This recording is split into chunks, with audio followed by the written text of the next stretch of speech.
Hello, everybody, and welcome back to The Advisor with Stacey Chillemi. And today I'm so excited because we have one of our coaches back here today. She is part of our podcast community. She has her own show on our channel, and she is a writing coach, and she helps people to write books, how to learn how to write.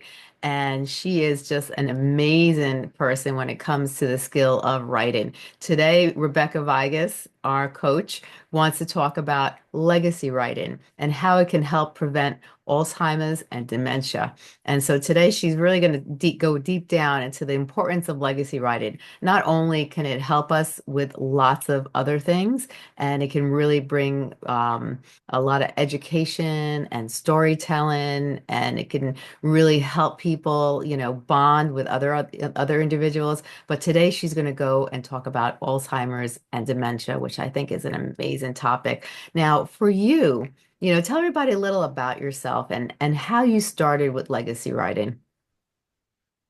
Legacy writing started probably 20 years ago when be 14 years ago when I retired. Hmm. I was at a family gathering and I had a cousin walk up to me and hand me a little manila envelope, and I open it up and there's one page in it. And he said, "Now that you're retired and have time, you get to do the family history research." Right. So I said, "All right, I'll see if I can squeeze it in between what I'm doing." Yeah. And I went to Ancestry because I had used them before. And so I went in, logged in, set everything up. I'm doing the family history and I'm looking at they give you little leaves to follow, Hmm. see if what information I have matches the the legal stuff that they have, Right. birth certificates, marriage certificates, things like that. And they had a photo, and I'm going, that's Grandma Henderson's tombstone. And I look at whose tree it's on, and I'm going, I don't know of any Browns in the family. So I email the person and I say, somehow we have to be related because you have my great grandmother Henderson's tombstone on your family tree. And I signed it Becky because that's what everybody calls me. And I get this little letter back saying, you must be one of Aunt Velma's grandchildren. Wow. Grandma Henderson was my grandmother. My mother would have been your great aunt Irma. And I'm going, I know Aunt Irma. And her last name was Papanaw. This is her only daughter, who was named after her grandmother. Grandma Henderson is my great grandmother. Hmm. She was my grandmother's grandmother. And I'm going, wait a minute. I have living relatives I don't know. Hmm. And my great grandmother had 13 children. Her first two boys were stillborn. Then she had twins, William Charles and Charles Adrain, Willie and Charlie. Willie died at age 8 or 10 of influenza that went through at that time. I think that's what it was.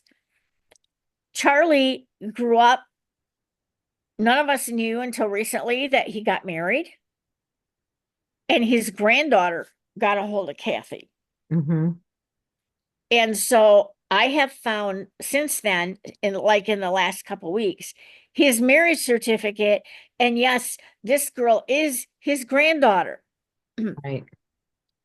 But Charlie and my grandfather Edgar went out to Wyoming to work on the railroad, and they were gone over a year. And Grandpa wired home. They'd finished the railroad, they collected their pay, and they'd be on the next train back to Rich Hill, Missouri, Mm-hmm. Rich Hill, Kansas, one of those, Mm-hmm. but I know it was Rich Hill. Grandma got a telegram the next morning.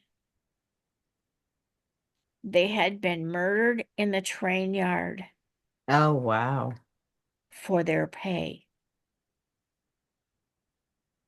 Wow. They were coming home in caskets.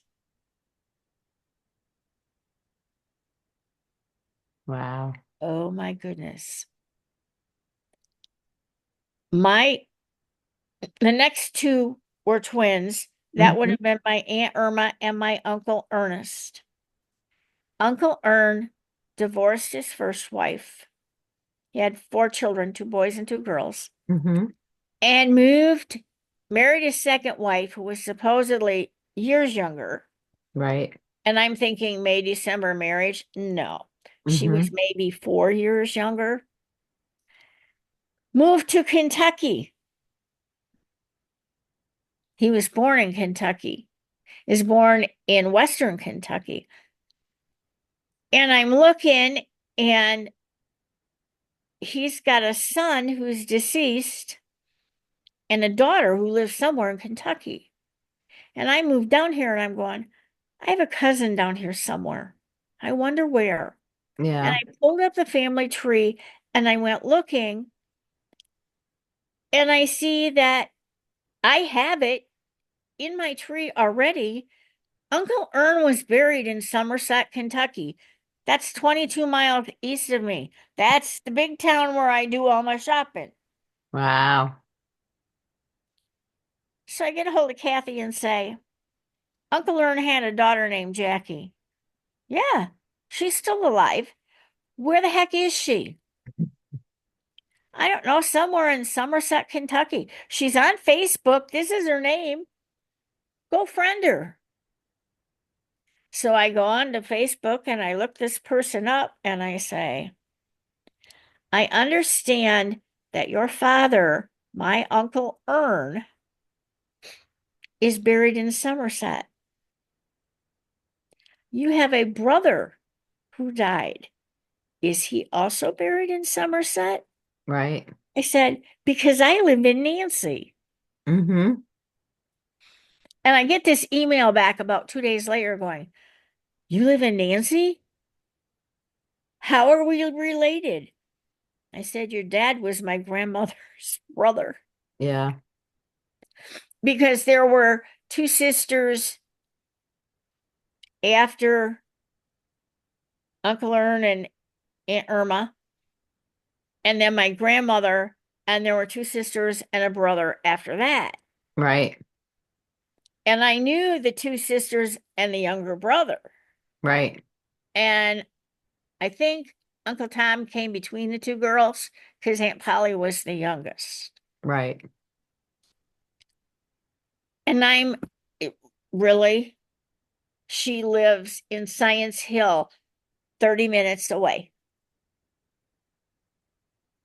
I actually met Jackie. Unfortunately, I met her at her mother's funeral. Mm-hmm. I never knew Aunt Kathy. Right. I don't remember Aunt Gladys. She was his first wife. Mm-hmm. And when I asked my dad about Uncle Ern's boys, he said, the nicest thing I can say is they went sideways of the law, and they're somewhere in the Detroit area. He said, Uncle Ern's girls are down there and they're doing fine. And I'm going, I didn't know he had girls until Dad said that. Right. I thought Jackie was the only girl. So that's where it started. Over Thanksgiving this year, I had a younger cousin, a Mm-hmm. third cousin, who made a lunch date with me. We met at 2:45 and we didn't finish lunch until 5:45. And I had taken my laptop and we went through the Henderson side of the family, just the Hendersons, Right. not any of the grandmothers.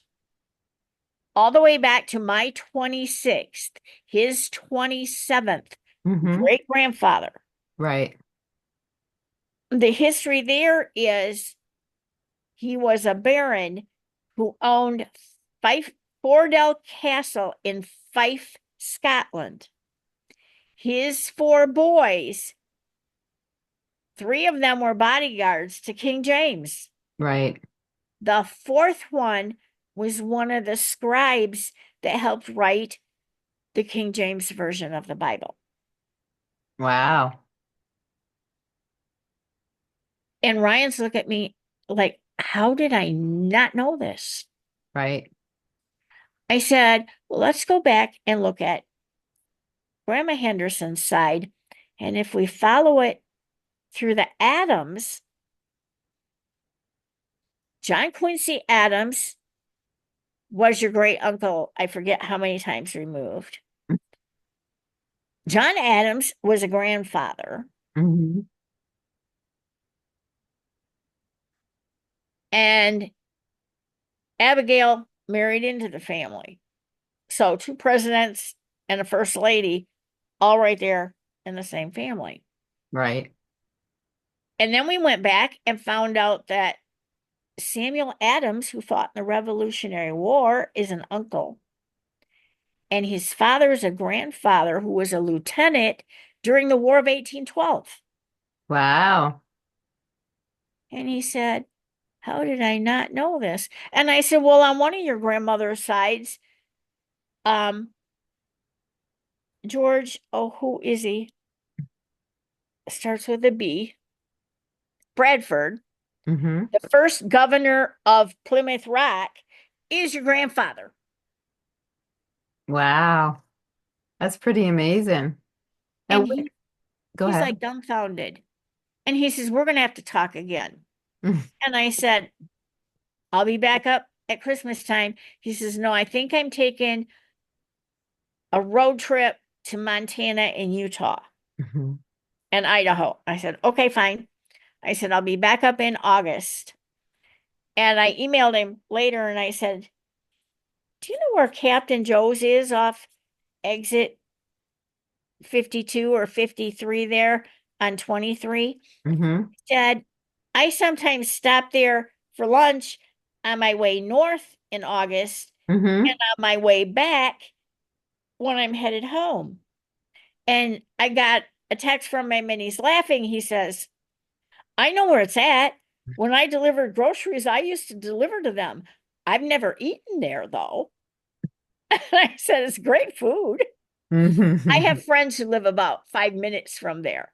And a lot of Wow. times I'll let them know when I'm coming through and we'll meet for lunch. Right. What So yeah, I know very well how to find Captain Joe's and I know their food's good. and what are some of the most cherished traditions, values, or cultural practices that you hold dear and believe contribute to your overall well-being? One of them was the day after Christmas every year Mm-hmm. until 1973. So 72 would have been the last Christmas. Right. We went to visit my great grandmother. Okay. All of us converged on grandma's. Right. Yeah. Granny Vigus was the center of everything. She was 4 foot 11 at her tallest and probably 4 foot 8 when she died.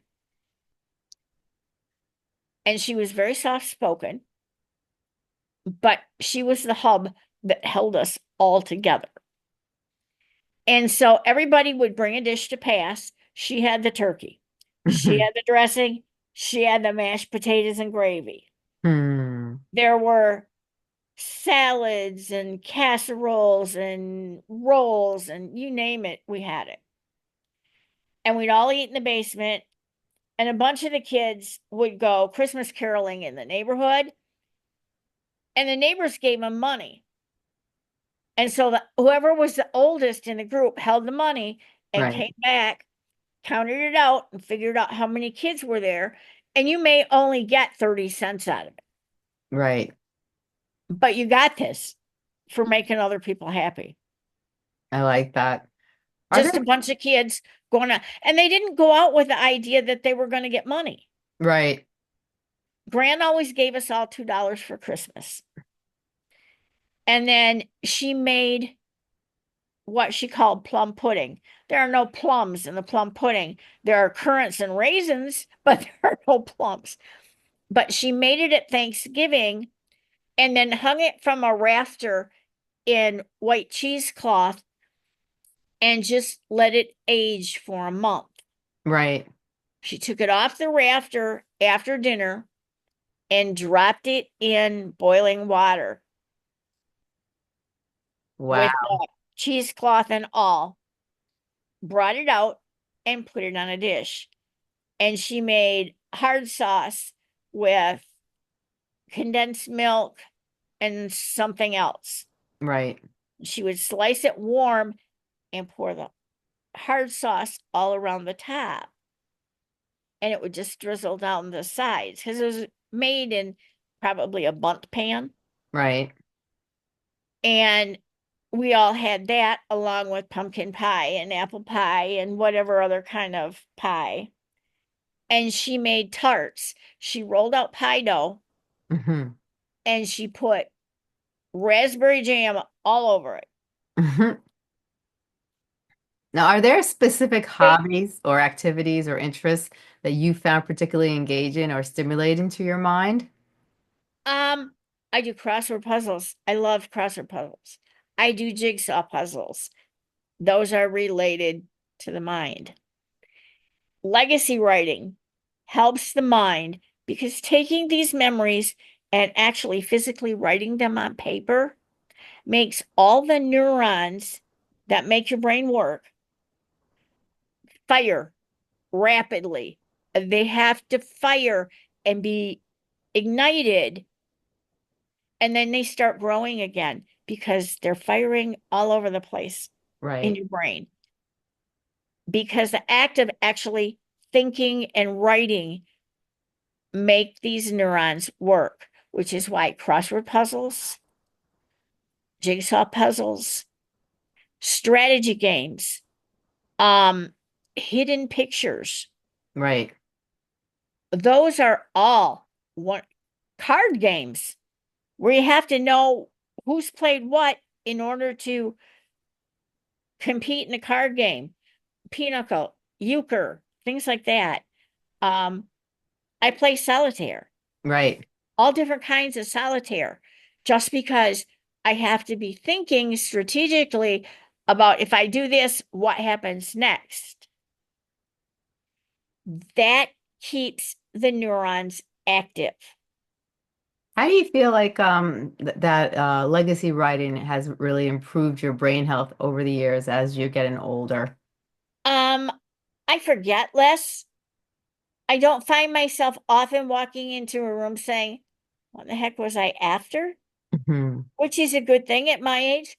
Um, I'm more alert when I'm driving. It's like I use it as a strategy game. I have to watch the other guy so I can anticipate what he or she might do and be prepared for it. Uh, Right, especially if you are on the expressway in a high traffic area. right. I was going home for Thanksgiving and I'm driving the day I got in the day before, and some guy was in the fourth lane of traffic. Hmm. I'm in the second from the right. I'm not moving real fast. Speed limit, but not any faster. I Hmm. don't feel the need to drive five over right now. This guy cut across the guy beside me, almost took out the front end of my car, cut across the guy next to him, and shot into the exit between two cars. And I'm thinking, does he not realize this is how accidents happen?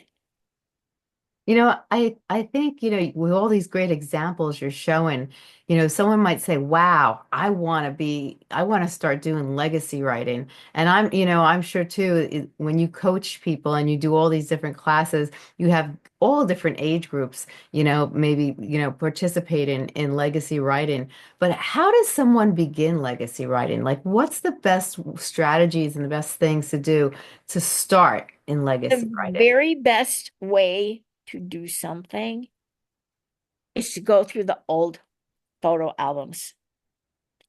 Pick one photo that has a lasting memory for you, one that made you feel good. It was just, and when you go through the albums with the kids, that'll be the one you generally zero in on, Yeah. and you tell the story behind that picture. Take that picture, write that story. Hmm. That's as simple, and it may only be a page long. And that's perfect because what you're going to do is you're going to take that picture and scan it into your computer. And if it's not black and white, you're going to make it black and white on your computer because you're not damaging the picture. Right. And you have an illustration for that page. Hmm. If you don't have, you have a memory, but you don't have an illustration for that page, Hmm. I'm getting really good at doing AI illustrations. I did, I had a writing assignment at a writer's workshop I went to Hmm. in Ann Arbor, Michigan years ago. I don't even remember how long. The assignment stuck with me though. Hmm. They said, take someone you know very, very well and think of an attribute that they have. Write about that physical attribute Right. that they have. I wrote about a half a page Hmm. about my grandfather's hands. Grandpa's hands were always rough, chafed, Yeah. cracked, Hmm. and they always smelled like bag balm because that's what he put on them after he washed them. He'd take his shower, wash his hands a second time, and put the bag balm on. He was a brick mason. It was the brick because he never used gloves. He just used his hands. Yeah. It was the brick. It was the stone. It was all that he worked with. Right. The fireplaces, the houses that he bricked, they still stand. Right. And I can go places and point them out to you. Right. Grandpa's been dead since 1977. My daughter was 4 months old when he died. He's gone, but I remember his rough hands. Yeah. I also remember the fact that when he played the concertina, the Hmm. squeeze box, his hands danced on those little buttons as he pulled the squeeze box in and out. Right. And the music was beautiful. And he'd sing to us some of the silly songs. Hmm. Then he would take the mouth organ Hmm. and he'd put that up to his mouth. And the music he made, and he made it with his hands covering and uncovering the different spots on the mouth organ, Right. was absolutely heaven sent. Hmm. And I knew when he wrapped me in his arms, Right. I was loved. Aw. And I used that in a post about legacy writing. And I posted it on Facebook, and my sister cried. She hadn't thought about it, but she remembered too. So yeah, um, it's very hard to write some. It's much easier to write others. Right.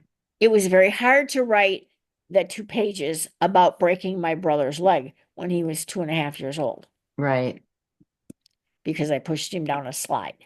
Mm-hmm. I could not find in any of our pictures a picture of the slide. Right. So I went to AI and had them do a graphic, and they came pretty close. They had a cage at the top. There was no cage at the top when I was a kid. Yeah. They had the slide part right. And that was the important part. A lot of AIs had different ideas of what a slide was. Right. So, yeah, it is. It's very, very emotional. And you only do them one story at a time.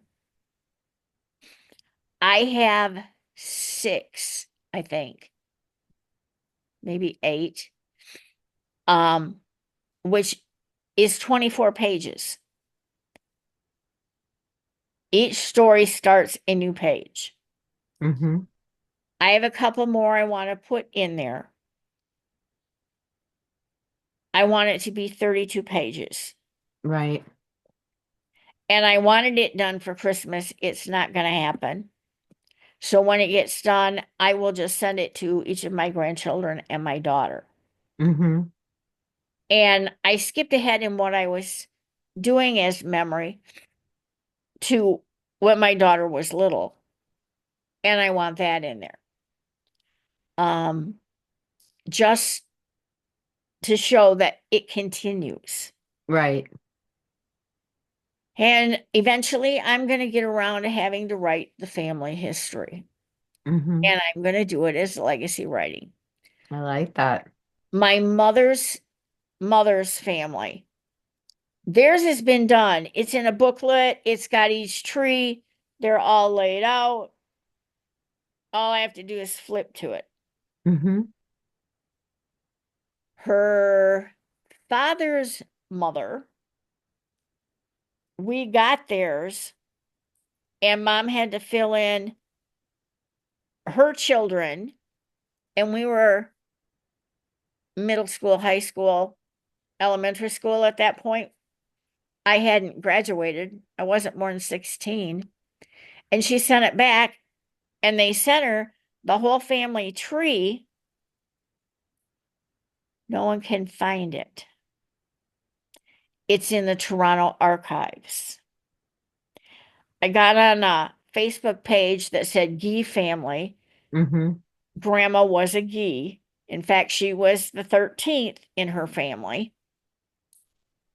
And sure enough, I have cousins in Canada I didn't know I had. And one of them is going to see if she can get a copy for both of us.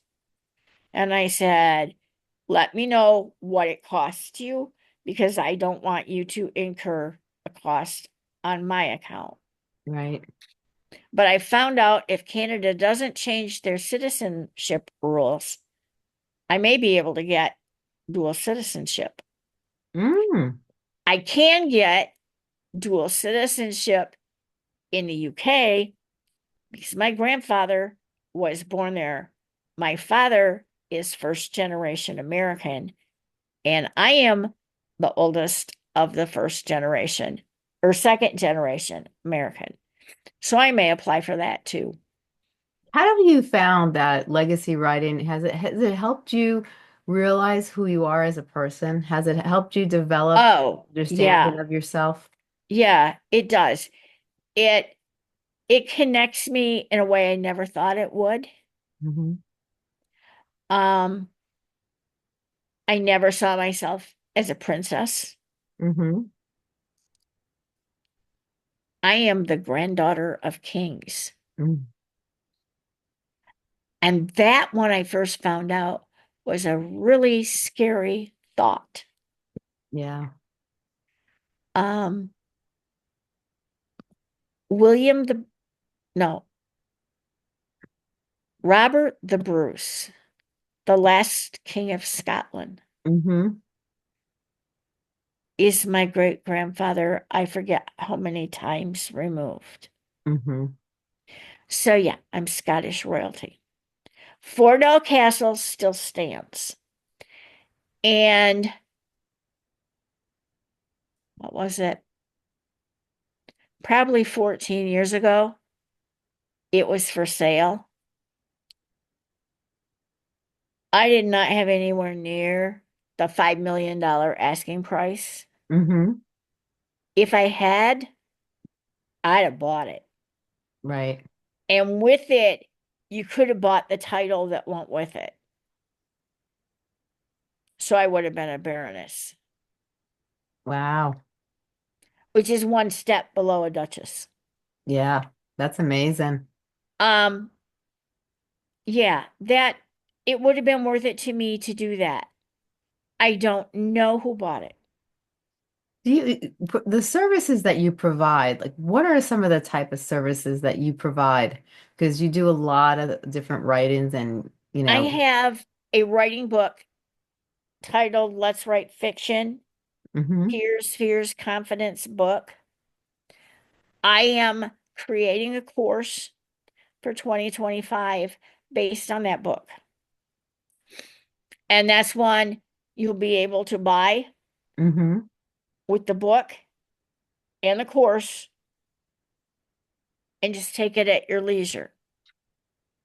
I have a Facebook group that once you have purchased something hmm in my writing, you have automatic lifetime membership in this group. hmm And you can go there, ask questions. I pop in there, try to pop in there every day to answer them, but you can Right. get answers from other writers. Um, I try to pop in with videos that might help along the way, hmm things you need to be aware of in the changing publishing industry because it is changing Right. almost every day. Um, the algorithms with Facebook change every day. I know they do hmm because people I could reach one day, I can't reach now. Right. It's crazy. Um, if I need to advertise something, I just create a post and I tag everybody that needs to see that post. Do you do coaching? I do coaching. If you are partway through a novel and you're stuck, I'm the person you want to see. I'm the person who will help you get it finished. One-on-one coaching is a little more expensive, but I do it. And Um, do you do group coaching also? Pardon? I You do do. group coaching. I do group coaching. That's a little less expensive. I am doing on January the 8th. That's a Wednesday. An 11 a.m., a 2 p.m., and a 6:30 p.m. live. It's a Zoom, but the link will be in Facebook. If you see any place that I'm doing this, the Zoom link will be there. Um, it's on legacy writing, and I'm asking everybody bring a piece of paper, a pen or pencil, and a favorite memory picture. I love it. And the idea is to get you started. That's awesome. Where can people find your books? My book is on my website or at Amazon or Barnes and Noble. My website is my name, RebeckaVigus.com. And just look under books. It might even be on the first page, but if it's not, it is definitely under books. All of my books are there, all of the current ones. I'm doing the legacy book for two reasons. One, I want to have a couple copies so people can see what I've done Right. and understand that this is a little tiny book. We're not talking, a novel. We're Right. not asking you to write 50, 60, 70, 80, 100,000 words. Right. That would be insane.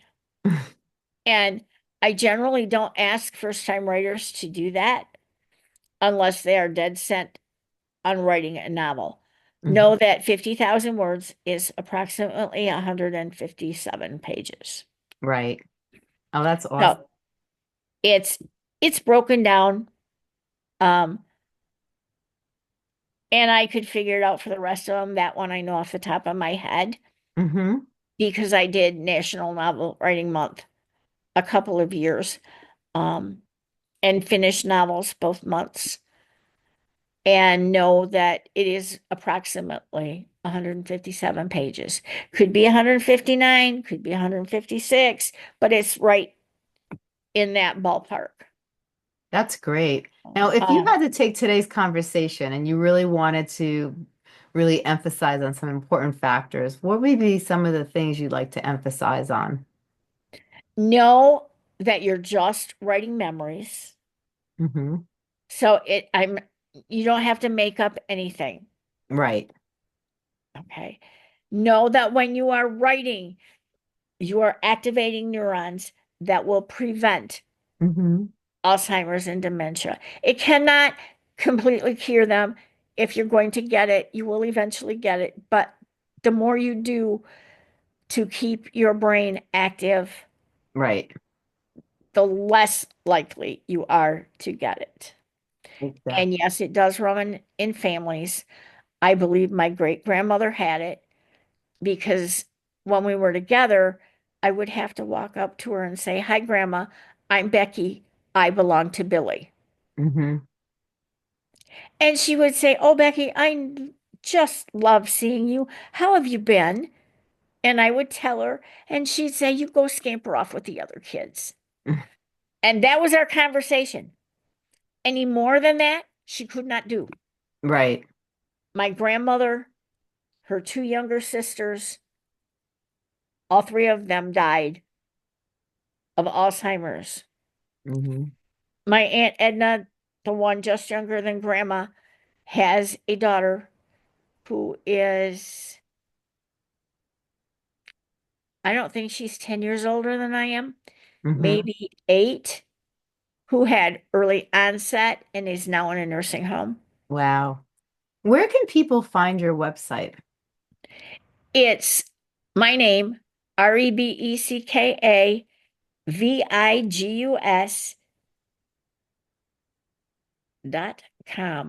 I love it. This has been amazing, Rebecca. I am so glad you came today to talk about legacy writing. I know a lot of people, last time you spoke about legacy writing, a lot of people were interested in it.